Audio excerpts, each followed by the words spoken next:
flight, and then a smaller rocket-powered aircraft attached underneath. And in just minutes, we expect that smaller ship, the VSS or Virgin Spaceship Unity, to separate and then blast off to an altitude of about 50 miles above the Earth. And that would be just high enough for the three-person crew and the three private passengers to be weightless for a few minutes before then returning to Earth in a glide plane, essentially. Now, this marks another milestone in space tourism. The tourists on board, two are a mother-daughter duo from Antigua and Barbuda. 46-year-old Keisha Schaff is a health and wellness coach, and 18-year-old Anastasia Mayers won their seats in a charity raffle.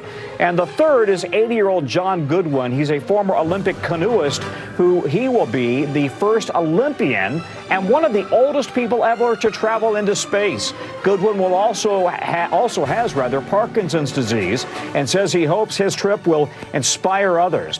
Actually, he bought his ticket for about, listen to this, $250,000 way back in 2005. Since then, by the way, tickets have just gotten more expensive. Now, their whole trip will take about 30 to 45 minutes or so from separation to touchdown. And the Spaceship Unity last went to space in late June. NBC's Gotti Schwartz is in New Mexico covering all of this for us. Gotti, talk to us about what you're seeing. What's the mood like on the ground? Well, what we're seeing right now is a bunch of people over here at the spaceport straining up in the sky, trying to get a glimpse of Eve, that mothership, which is about 35,000 feet up right now. Fortunately, Tom, I've got a little toy here, so let me just demonstrate what's about to happen. We've got Eve, this is the mothership, and then this is the VSS Unity that we were just talking about. So in just a few minutes, Eve and Unity, they are going to separate like this. Then Eve is going to peel off, and then Unity is going to get ready to light this thruster back here, this rocket pushing about 70,000 pounds of thrust, and that's when Unity just goes sky high. It goes, climbs. We're hoping to hear a sonic boom out here because it's going to go past Mach 1, past Mach 2, a little past Mach 3 as it goes up into space, and then we see Unity, or at least we hope to see Unity from the cameras that are back down here on Earth, go like this. It is going to invert, and at that point, everybody inside of Unity will be able to unbuckle. They will be in zero gravity, and they will be able to float over to whichever window they want and peer down or up at Earth, depending on their orientation, because down and up, once you get into space, it kind of loses the normal reference that we see. And then they will use these little thrusters to bring the Unity back to this orientation, and that's when you see these little booms on the end. This doesn't actuate, but what you're going to see is these go up like this, and then it falls, because what they want to do is they want to make sure that when this spacecraft re-enters the atmosphere, it's not coming down like a lawn dart, it's coming down like this, almost like a reverse parachute, where the shielding takes the brunt of the atmosphere, slows it down, and then this squat little spacecraft becomes a glider. These tail booms, they go back into place, and then it glides all the way down to right here and landing back at the Spaceport America, which is where we are all going to be waiting for them. All of that is set to take place in the next hour. Tom?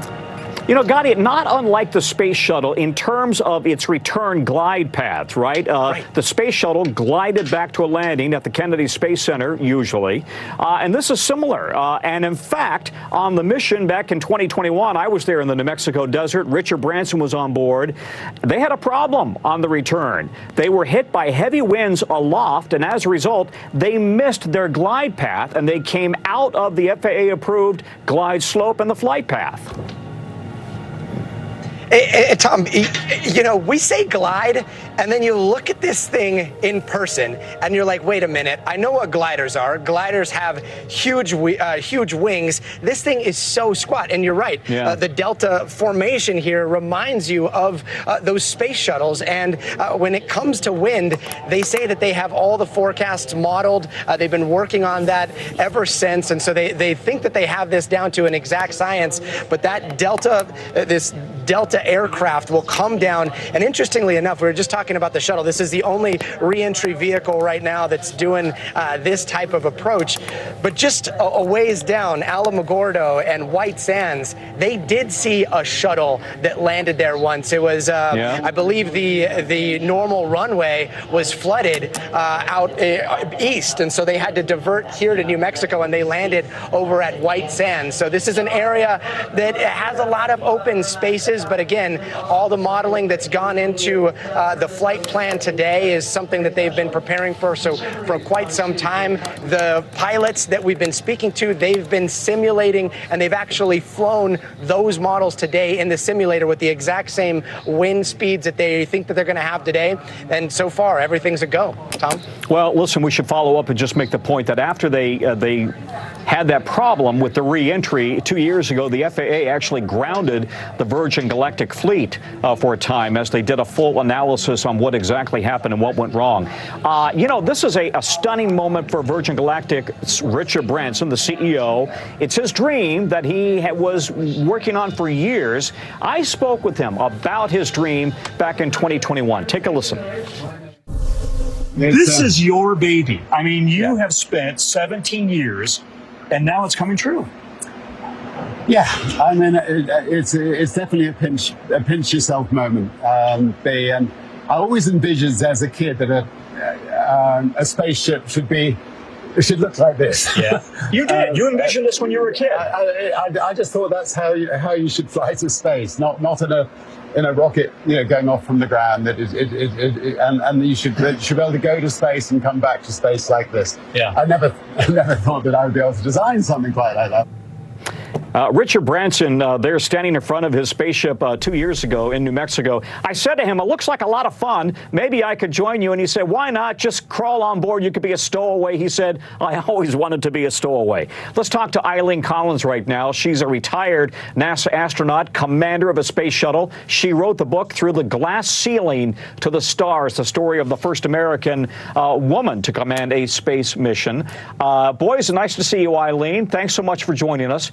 I got to say, it makes me a little uncomfortable to refer to these folks who are going to be going up there for a quick bounce into space as astronauts. To me, you're the astronaut. You spent decades working on that resume. This is really about space tourism, right? And what are your thoughts about it? Yeah, that's a great question, Tom. There are professional astronauts like myself who spend, the vast majority of our professional life training to go to space. We know how to operate the spacecraft. That's our career field. But then you have people that pay to go up, or maybe they win a ticket to go up on one flight. One of the marketing, I want to say, techniques of these companies is you can call yourself an astronaut if you go over 50 miles.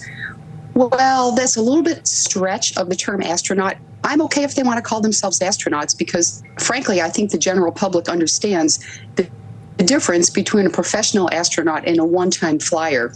But keep in mind, some of these people aren't just tourists. Some of them actually do experiments, and they actually have like an agenda and a schedule and things that they want to do. So there is, I want to say, that professional aspect to it. But I'm not too worried about what they call themselves. I just think people are smart enough to know the difference between a professional astronaut and a one-time flyer. So someone needs to come up with a new term to call these people. So that's a challenge out there. What's a new term to say one-time flyer? And is it important? Do you think that there, a lot of these Richard Branson and Jeff Bezos and Elon Musk, they all think it's important to, in their words, kind of democratize space, make it accessible to everybody, give everybody the chance to see the Earth from the altitude you've seen it at when you were on board the space station. Do you agree with that? Is there value in allowing all of us to have the same experience? Well, I do think there is value in it, yes, and I do agree with them. I don't know if we're going to get every person up in space. That just doesn't sound realistic, but for people that really want to go. Now, there's many, many people I talk to say, I would never do that. I would never, don't ever send me to space. But there's some people that have a dream to go there. And I think the goal would be for those that have the dream and that really want to, that they someday will have the opportunity. So maybe today, if you're in your 20s or 30s, you don't have the money to do it. Well, maybe in 10, 20, 30 years, there'll be so much flying, and the cost will come down to the point that you may be able to afford it, and you may be able to have that wonderful opportunity. You know, having been in space myself, I think space tourism is going to be hugely successful because the human experience of being in microgravity, floating, looking back at the Earth from space is such a wonderful human feeling. And I think that you really want to take care of the Earth when you look at it from a distance and you can see, you can see the stars at noon. You can see the curvature of the horizon. The planet really is round. The Earth is not flat. I think when you have that experience, it makes you want to really care for the Earth more. So I really support what these CEOs, and we say billionaires, but I support what they're doing. I think it's very important, and I think I'm very happy, and I hope for the best of success. Commander Eileen Collins, do not go anywhere, please. We need your expertise. And by the way, Commander Collins was in charge of the return to space mission back in 2005 and brought that discovery up to the space station. Let's bring in Tariq Malik, who is the editor-in-chief of Space.com. He joins us now. Tariq, can you talk a little bit about the safety concerns that they've had here with regards to specifically to Virgin Galactic following they had a fatal accident in 2014, and then 2 years ago when they violated the return FAA flight path? Yeah, Tom, you know, it's been a really long road for Virgin Galactic and their Spaceship Two vehicle, which we see the folks on Unity today. You know, during the development of the spacecraft itself, they did have Tariq, hang on one second. I just want to tell the viewer, you are watching now the view from inside the Virgin Galactic spaceship. So those are the passengers who are inside and waiting to essentially rocket, for them to light the rocket underneath that, underneath the plane, the plane, and then fire off towards their very low space. It's not an orbit, but let's just say, you know, just above the Kármán line, or just below the Kármán line, I should say, at 50 miles up. Tariq, go ahead. What are your thoughts about the safety record of Virgin Galactic? You know, I think they've had their own version of the trials and tribulations that we've seen big space agencies have over time about how difficult it is to fly in space. They had not just a fatal accident in 2014 in which a pilot died, another was gravely injured, blamed a pilot error, and they had to revamp all of their training and safety systems to make sure it couldn't happen. But then they had to enhance their communications with officials, with the FAA, after that 2021 flight, that first flight, because they deviated from the airspace they were allowed to be in on return, and they had to make sure that they kind of get those safety communications in line with what the FAA needs for safe passenger flight. A lot of growing pains. They even had a fatal accident on the ground with their developer, just in the original designing of this vehicle. I would say it's a lot safer now because of those issues. They're very confident enough that this is their first ticketed paying passenger flight. They had a research flight earlier this year, and the goal for them, of course, is to ramp up this commercial flight so that they can get a wider variety of passengers and participants. Hey, do we still have Gadi on the ground? Gadi, give us an update. How close are we to actually seeing Unity drop from the spaceplane? It looks like we're about 10 minutes away. I'm not sure if you can hear me, but it looks like right now we're about 10 minutes away from the drop, from that point where Eve will separate from Unity, and then Unity will head straight up into space. So a lot of people are watching the streams. The live stream here from Virgin Galactic just started as well. And then there you have that live look inside. You've got those passengers sitting there. Just talking a little bit about the crew, you've got Keisha and you've got Anna that you're looking at right there. We were talking to Keisha a little bit earlier, and she said one of the best experiences for her that she's looking forward to is to look down at our beautiful planet and then look across at her beautiful daughter taking in that same view. So that's something that we're hoping to see here in just a little bit. And talking about those tickets, we talked a little bit about how John Goodwin, he's been waiting about 18 years. He bought one of the first tickets at about $250,000 way back in the day before they were where they're at now. But Keisha, she was sitting in a plane. She was sitting on a Virgin plane making a flight when she saw an ad pop up for a sweepstakes. to fly to space. So she took a little moment to fill out that form and didn't think anything of it. Well, lo and behold, the next thing she knew, Sir Richard Branson was at her door telling her that she had won a ticket to space. And not only did she win one ticket to space, she won 2 tickets to space. So at that moment, she FaceTimes Anna that you see right there. I believe it's behind her. And the next thing you know, they are now on their way to 53, 54 miles above the Earth. Tom? You are a native New Mexican, and I'm wondering, you know that area well. Is it hot as heck right now? What's it like on the ground? Yeah, it's very hot. And actually, it's funny that you say native New Mexican. I was a student at NMSU in 2004, and I remember they had this thing called the X Prize Cup. And one of my journalism assignments was to go out to the airport and see the X Prize Cup. And back then it was Spaceship One, very similar to this design. And, you know, you and I are both space buffs, so I was kind of a rocket guy. And I saw this design and I was like, no way is this ever going to fly. It had won the the X Prize Cup at that time. And I remember getting video of it, us having these debates. Is this going to happen? Is this not going to happen? I can't describe what it was like a few days ago going in that hangar and seeing the Unity right there in front of me attached to Eve. It was this kind of full circle moment where you're like, oh, wait, actually, like, we're kind of living in the future here. And it made me think of that day back there in 2004 for the first time when I saw this design. But again, it's a very ambitious design and one that they're hoping will gracefully return back here to Earth. But it looks like from the reaction of the people, we've got about 5 or 6 minutes before there's that separation from Eve and before we start to see Unity climb into space.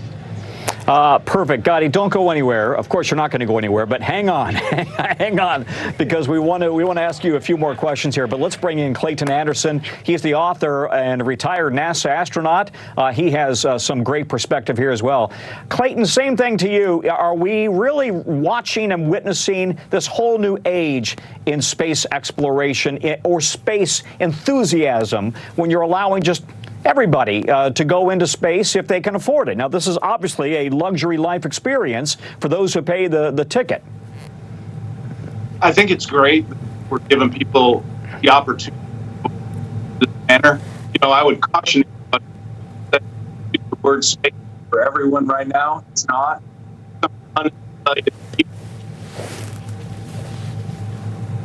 Thousands.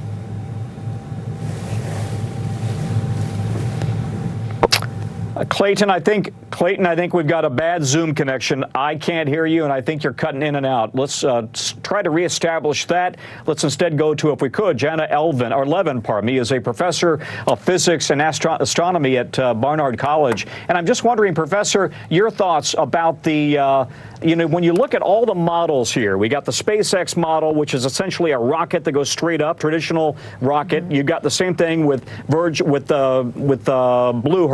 Origin, Jeff Bezos, same thing. But the Virgin Galactic model is different, as Gotti's explained, in terms of using the space plane, if you will.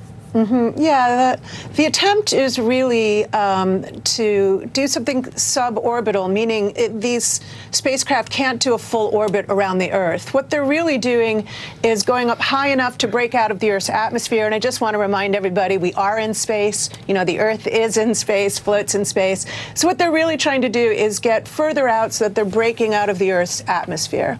But they never break away from the Earth's gravitational pull. And so instead of orbiting, eventually they start to fall back to Earth. And what the astronauts, or the space tourists, I guess, are really experiencing is the weightlessness of just falling. I mean, you can do that on Earth. You can cut a cable in an elevator and you'll be in free fall, and you will experience weightlessness. So what they're really trying to do is have that experience, but have it further out, and hopefully with a nice, smooth, gliding ending, as you've said. Yeah, I've had that experience in the zero-G plane, so it's similar, but we should make the point, they're not going into orbit. They literally are kind of doing a quick bounce up into space, and then they come back down again. I've equated it almost to a trampoline bounce. Yeah, and they've been doing these kinds of parabolic flights in the Earth's atmosphere for many decades, where artists have gone up, experimenters have gone up, performers, dancers have gone up in these flights, and they are parabolic. They literally follow a parabola and fall back towards Earth before starting the engines again and scooping the passengers safely to a landing. So this idea of being weightless is also true of people in the International Space Station. They're not so far out that they don't feel the Earth's gravity. They absolutely do, but they're just falling all the time, and they're falling in such a way that they can execute a full orbit. So they have a prolonged experience of weightlessness, as opposed to the few minutes that these space tourists will experience. All right. Hey, Tariq Malik, let's bring you back into this. And I'm just wondering now, you are the consummate space reporter. Tariq covers the ins and outs of this industry like nobody else. And we're always comparing geek notes when we're at the Kennedy Space Center together. And I'm just wondering, Tariq, you know, what is the reputation within the space community right now of Virgin Galactic? They've had a rough couple of years, as you and I discussed. They were grounded for a while. They did have a fatality about 8-9 years ago. How are they kind of ranked and rated compared to what Elon Musk has done with SpaceX and what Jeff Bezos has done with Blue Origin? And is that even a fair comparison? Well, Tom, those are kind words. Thank you so much. But you make a really great point that Virgin Galactic really, when you stack it up to their private spaceflight competitors, seems to have started off really strong earlier than many others. Back in 2004 with that announcement, they were hoping to fly in 2007. Then they had a lot of development setbacks, a lot of hurdles. And then here we are now in 2023 with their first actual space tourist flight, although they've had, of course, many other test flights and a research flight in the past. It does seem like they're building momentum, but they still have a long way to go. They've got a second spaceship ready to go to ramp up that scale, but they've actually really, in a recent earnings call, have said that, you know, people should not look for a lot of a big influx from these flights because they had to raise prices, and the people they're flying now are at that lower $200,000 rate, whereas now they're at $450,000. SpaceX, meanwhile, flying tourists into orbit, have booked flights around the moon on a brand new spacecraft. This is very different than that. I think their closest competitor is Blue Origin, which has its own issues. They did lose a vehicle recently. They're building back to return their own system to flight, but they have flown a few more passenger flights than Virgin Galactic. So I think that they still both have their own challenges, and seeing both vehicles ramp up will give us a really good picture of how robust this commercial space, suborbital space tourism market will actually be. Both companies have backlogs. Virgin Galactic has a very big, extensive 800-person backlog of customers to fly. Once they get through that and reopen reservations at their higher $450,000 price, I think they'll be able to see what their road to financial success would be. Well, I think you just made a very important point. You're right. They're now charging, they went from $250,000 a flight to $450,000 a flight, and they've got 800 people, they claim, as of last December, who are on the list to go. So there clearly is a market, but it's not for the typical average middle-class American. Exactly, you know, and this was always a market, at least at the beginning, for the wealthy, the super rich. Those orbital flights for the first space tourists to the International Space Station, they paid tens of millions of dollars. It's most likely more than that now, especially when you have folks like Jared Isaacman buying out full SpaceX rockets into orbit. So that's, you know, tens of millions times several. Virgin Galactic, meanwhile, has to get through that backlog. And the first ticket prices, Tom, were $200,000. So they're flying folks at that lower rate until they get to this higher $450,000 to try to make that profit over time. And they're also trying to build a new class of vehicle, the Delta class of these Spaceship Twos, that should be more affordable and more reliable to fly. For me, this is I'll tell you what, let's dip in, if we can, to some of the coverage here from Virgin Galactic Mission Control and listen to what they say as we're getting closer now to Unity dropping from the mothership Eve to then light the rocket. And let's make the point again that Unity is the spaceship that will go up there, and Eve is the mothership named after Richard Branson's mother, actually, in honor of her. As you just mentioned, that release point, right after that, the crew lights the rocket motor, and Unity's trajectory to space starts in that horizontal release position before turning towards space, a maneuver that we refer to as the gamma turn. And then the rest of the rocket motor burn occurs in the vertical. We're now 2 minutes out from release. The rocket motor boost was one of my favorite parts of the flight. Seeing the Earth drop away and seeing space come into view is just absolutely exciting. And of course, our vehicle gives our customers the best view of Earth with the amount of windows we have. Yes. So we are go for release on time. That's about 1:40 from now. As you mentioned, that view from Earth, when the rocket motor burn is completed, the pilots will command the ship to feather. That's rotating the tail and the aft section of the wing up to about 60 degrees. And that starts a backflip maneuver for our spaceship, and it orients the vehicle such that all of those windows overhead are providing just a fantastic view for everyone on board to be able to look down at the Earth below. All right, so we're about 1:10 away from release at this point, 1 minute.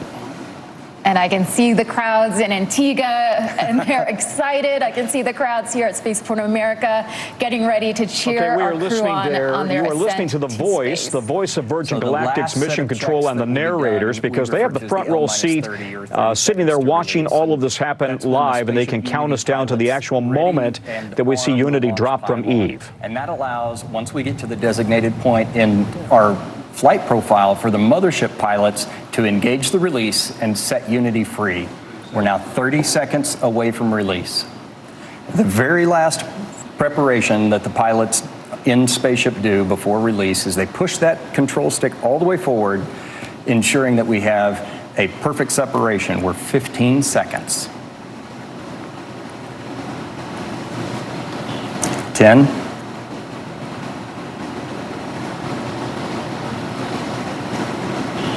5, 3, 2, 1, release, release, release. Ignition, good control. There's Mach 1. The pilots have started trimming for that turn towards space. Trim is now set. There is max Q. That's the point of maximum pressure exerted on the vehicle by the atmosphere. Those on board are experiencing about 3 Gs right now and traveling over 1,000 miles an hour. That's incredible. I can imagine they're having quite a great time. We're at Mach 2. We're in the vertical, headed towards space. This is the part where they're seeing Earth move away and seeing space come into view and seeing that they're going to space, and just, it is an incredible feeling. So we've got about Mach 2.8, Mach 3 approximately, and rocket motor cutoff. Amazing. The crowds here are just absolutely going wild. I can't imagine what's happening in Antigua with them cheering them on. That's incredible. Awesome. Go Keisha, go Anna, go John. So everybody on board has been cleared to unstrap and enjoy that zero-G experience. The pilots have unlocked the feather. That's the preparation so that they can raise the feather here momentarily. They're engaging the RCS as well. The feather is now starting to move on its way up. Everyone's up out of their seats, just it's incredible. They're all, I know, it's amazing. They're all going to the window and taking in this just absolutely incredible view of Earth, the planet where all of their experiences are held. Everything they've ever known is down below.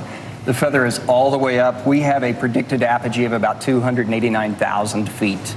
That is amazing. Our crew looks like they're having an absolutely incredible time, and they are officially astronauts. Welcome to space. Woo. Congratulations to John, to Keisha, to Anna on becoming astronauts today, and a special congratulations to our Unity pilot, Kelly, for her first space flight.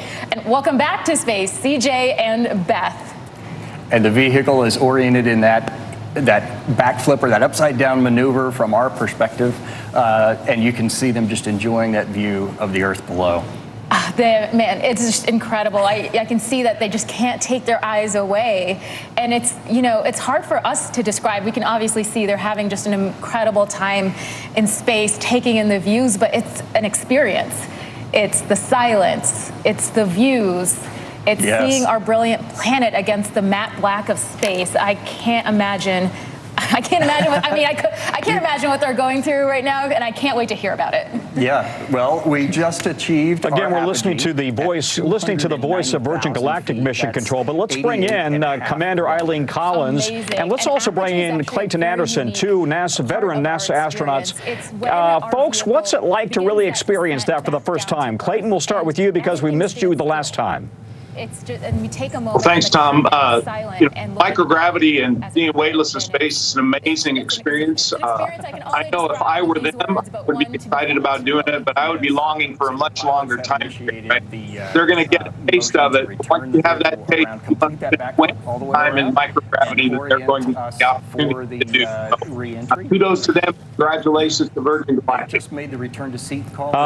Commander Eileen Collins, you've spent many days on orbit, and I'm just wondering, what was the first time like for you? What did you experience? Was it just a total rush that almost was an out-of-body experience? Yeah, absolutely. Well, I'm going to answer that, but first of all, I want to say kudos to the commander, who no one mentions his name, but it is C.J. Sturkow, former shuttle astronaut and commander who's flying the Spaceship Two right now. C.J. Sturkow, he's also a former Marine and a former office mate of mine. Flew the shuttle 4 times, so I'm really proud of what he's doing. But my first experience in space was very clumsy. I unstrapped from my seat, I got out, and I immediately hit the other seat, and then I hit a panel of switches, and then I hit the ceiling, I hit the floor. You need to get used. It's like learning how to skateboard or learning how to roller skate for the first time. It's a skill you need to learn. You mentioned the commander is C.J. Sturkow, and of course the pilot is Kelly Latimer, so we do want to make sure we mention them as well. And then I'm just wondering, by the way, they're now back in their seats, and they're now going to begin the re-entry process. Eileen, being a former shuttle commander, this is a unique vehicle to come back in on a glide slope, right? Talk to us about the challenges here. Well, I do want to say, the difference between this flight and the Blue Origin flights are that Virgin Galactic is piloted, so it's actually flown back by the pilots, whereas the Blue Origin is fully automated. They have no pilots. So I think that probably with Virgin Galactic maybe makes the passengers feel a little more secure that they have 2 highly trained test pilots up front that know what they're doing. The pilots need to stay in a very small piece of airspace, so that's one of their concerns. But more important than that is that they stay within a flight envelope, which is mainly their dynamic pressure, their airspeed, their altitude, to keep the flight safe. And of course, they're gliding back without an engine, so they're using their speed brakes to control their energy and hit the landing spot, similar to what we did in the shuttle. But they've got a unique wing configuration where they literally have to feather the wings back, and they have to do it at exactly the right moment, because if they mess that up, if they miss the timing, that can be catastrophic. And it was back in 2014 when they lost a test pilot. Yeah, that's right. In fact, we lost, the country lost Michael Alsbury. That was on October 31st of 2014.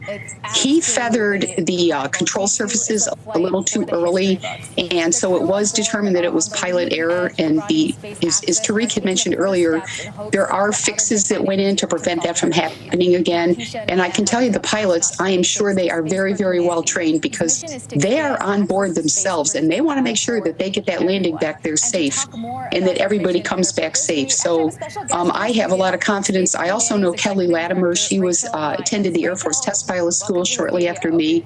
Highly professional person, and they're in very good hands with CJ and Kelly. It's always amazing. Everybody within your astronaut corps seems to know each other. Is Gotti Schwartz, is he available on the ground there? Not yet. Okay. Gotti's just taking it all in on the ground. Clayton, and I'm wondering your thoughts as well as you watch this next generation of space tourists returning from this experience.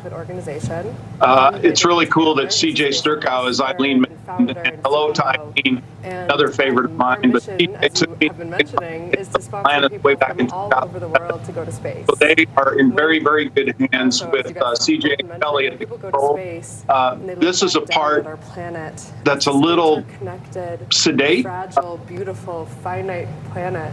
But I think they're going to have a great time. The rush that they're feeling is going to be incredible. So landing is bittersweet because they were having such fun in space, but what a great experience and what a good start for Virgin Galactic. Perfect. Clayton Anderson, thank you very much. Good perspective there.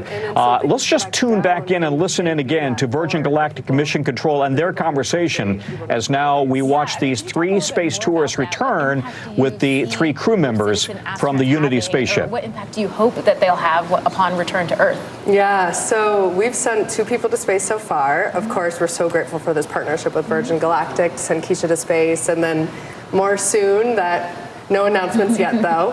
And so in terms of the impact that we hope that they have, I would say that it's different depending on the person, and we can't predict what that is.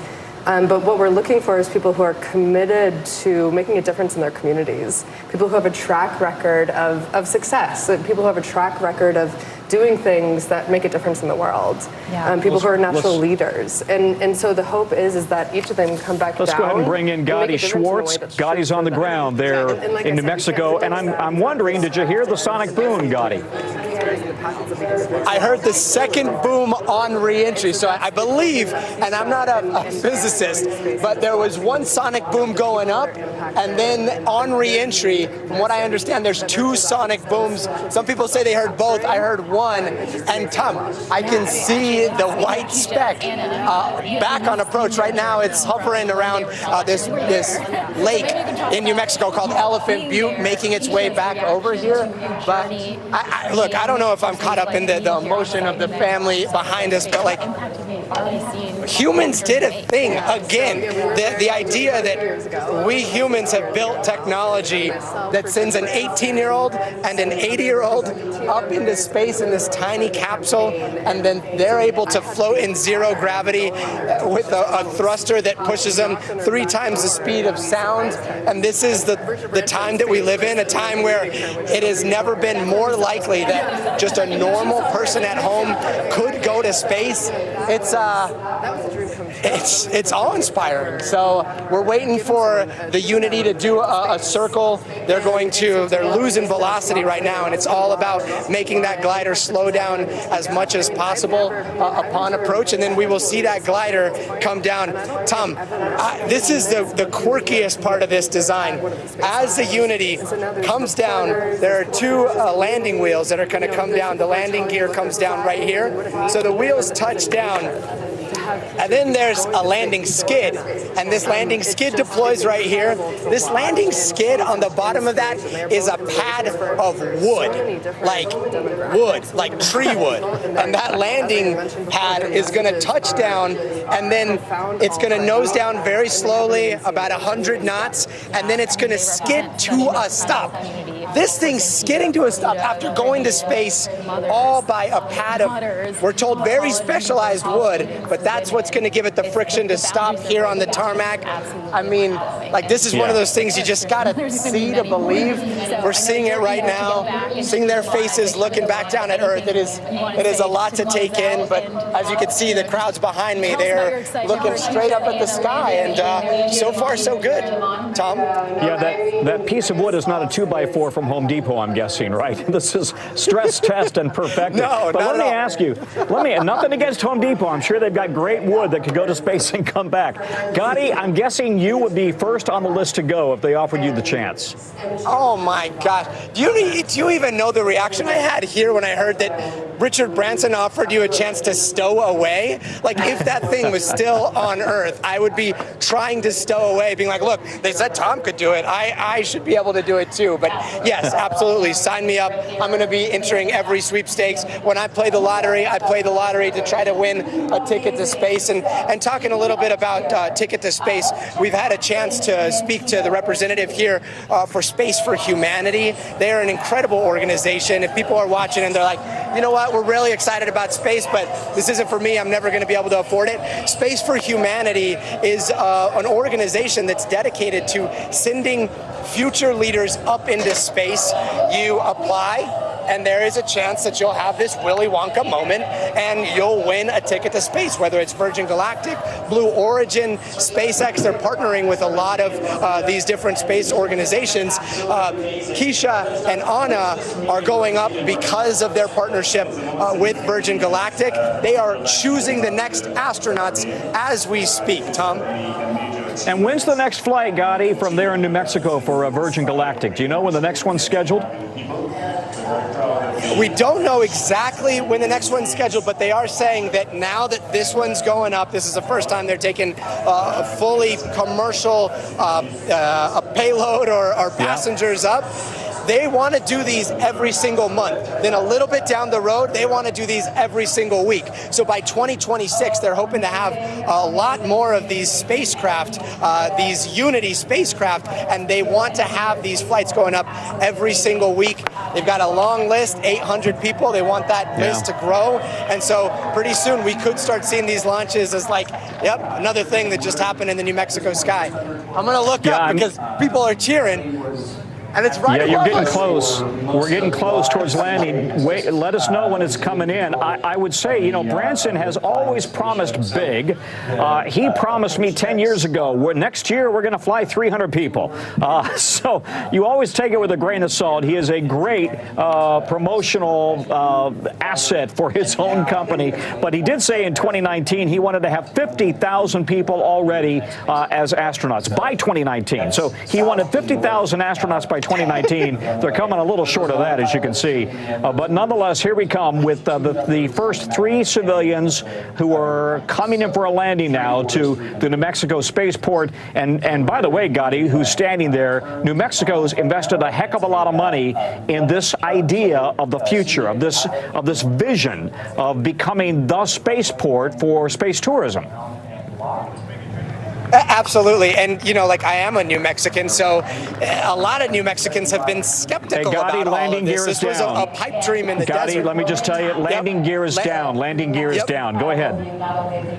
So that landing gear is down. Yeah, so we were just talking about the New Mexican perspective. A lot of people are excited about all the jobs that you're bringing. But back in the day when this was first announced and there was absolutely nothing in the desert, I remember coming out here with a camera and a tripod and shooting it at the mound of dirt that the spaceport has become. And again, this healthy dose of skepticism, but now seeing the infrastructure, seeing all the aerospace engineering, seeing the hangar. Here we come. Touchdown, Gotti. Touchdown on the runway. A spaceship coming in for, well, look at this. This is a sight to behold. And here those two wheels on the back landing gear are deployed and they are touching down. Gear up for a little bit. That helps bleed off the energy that the spaceship has using the air drag associated with that. Slowing it down, and you can see. Yep, and you can see that front landing gear. That's a skid. That nose is going to come down, and you've got that wooden pad on it. Here we go. The nose gear is now down. So look at that. At a designated airspeed, the pilots have the option to apply the brakes or not. They can let the vehicle roll to a stop. We have plenty enough runway here. They are applying the brakes today, so. We have 12,000 feet of runway here at Spaceport America. Feet of runway and 200 feet wide, so plenty of room. Let's remind the audience that the commander here is C.J. Sturkow, who's a veteran NASA pilot as well, and Kelly Latimer. Both of them accomplished, and there is the new class of space tourists to fly on the Virgin Galactic ship. Gotti? Incredible. And yeah, talking about those pilots, we had a chance to talk to Kelly yesterday, and she was talking about her conversations with CJ. This one blew my mind. They were talking about the things that they have to prepare for zero gravity. And CJ tells Kelly, he's like, you know, everything's the same except for you got to aim a little higher when you go for those switches because you don't have gravity pulling you down. So you're going to think you're aiming for a switch with your hand, something that we take for granted, and you're going to have to compensate a little bit. It throws you off just in the beginning, but it's just one of those incredible things where you have to be up there in space to understand all the little details, and yet that goes into their training as well. And as you can see, those 4 people in the back, 2 people in the front, all down on the ground safely, and we are very excited to hear what they have to say. Professor Levin, can we bring you in quickly? I'm just curious, from your perspective and your expertise, are we now truly looking at a new age for space tourism? And we've been talking about this storyline for several years, but here we have yet another full spaceship full of space tourists that has made it up to the edge of space, and giving them this example, this opportunity, I should say. Well, I think that we are, and where this goes is going to be interesting to see. I mean, we have seen some space tourists make it all the way to the International Space Station. I think that's really quite incredible. And now we're seeing these parabolic flights breaking out of the Earth's atmosphere. I'm not really sure where the ambition is going to go other than just the thrill ride. And I think that's also going to be interesting to see is how does this become more commercialized besides the thrill ride? And sort of where will it lead when we start to talk about private space stations and maybe private lunar stations? Yeah. And I think the next decades, I mean, there's going to be a lot of changes with colonizing space and with trying to go to Mars, and we'll see how much of that becomes open to regular human beings who aren't military or trained astronauts. Commander Eileen Collins, she makes a great point. You know, we are now looking at just more than space tourism. Literally, there are plans in the works now to build a floating office park, essentially a research park that is a private business where universities could go up and do research, companies could go up and do biological research, for example, and then also provide people that opportunity if they want to go to this private floating research station business park to pay the money and go up and spend a week. So it seems like we really are on the cusp of this new frontier. Yeah, Tom, I really think that the primary thing we need to do is get the cost down, because it is very expensive to go to space. And I know that Virgin Galactic, for example, needs to fly well over once a week to really, in the long run, turn a profit. Now, these companies have private investors, and that's a very big key to their success, to keeping them going. And I'm happy to see that we have these big companies that are investing. They see that there is potential in the future. I certainly believe in that potential. And you mentioned the space stations in low Earth orbit. Now, going to orbit is very, very different from what Virgin Galactic and Blue Origin do. Is our astrophysicist mentioned, they're going to space, but they're going up and they're coming down on a relatively short flight. They get a couple of minutes of microgravity. But when you go to orbit, these space stations that you asked about, you need to have much more power, much more propulsion to get up there. And then to come back, you need a heat shield to re-enter the Earth's atmosphere. You're coming home at 25 times the speed of sound. And the engineering going to a space station is much more difficult, much more complicated. So we need to see the investment dollars coming. I'm not involved in this myself. I don't invest in space, but I do verbally and educationally try to promote it, because I think it's the future of humanity, is to get people up in space and then eventually away from Earth orbit into Mars and into other parts of the solar system. Tariq Malik from Space.com. All right, that's a beautiful shot of that spaceship Unity sitting on the tarmac there, on the runway, I should say, out in New Mexico. Tariq, they needed this, right? They needed a big, high-profile success for Virgin Galactic.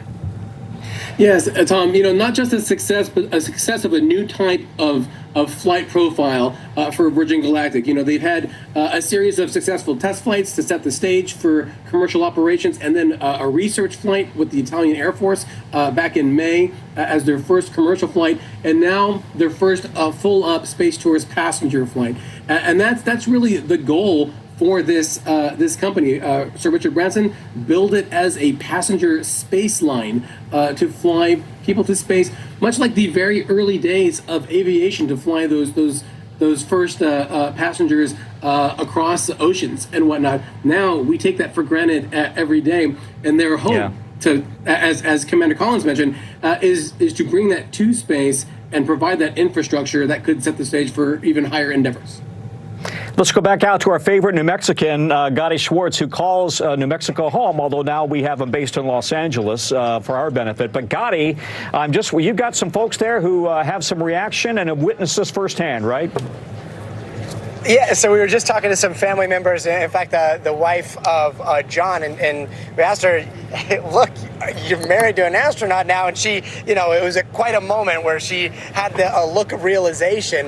The family very excited. One of the sons telling me about the days way back when he was a little kid, they would take him to a picnic, and he remembers one in particular where his dad, John, who has always been a daredevil, had some sort of glider contraption that he had strapped on and was running down a hill and then kept crashing into the trees. And so this need to fly, this need for the freedom of flight has always been something that John has had, and now experiencing zero gravity. We were just talking a little bit, or I heard you talking a little bit about the future of what this looks like, more humans going up into space and what the infrastructure looks like. And it reminds me of some of the conversations that we've had just in the designs of the plane as well as Unity, the spacecraft. And if you notice, the fuselage of all three, the one that goes into space as well as the ones that are here on the mothership, they're all the same.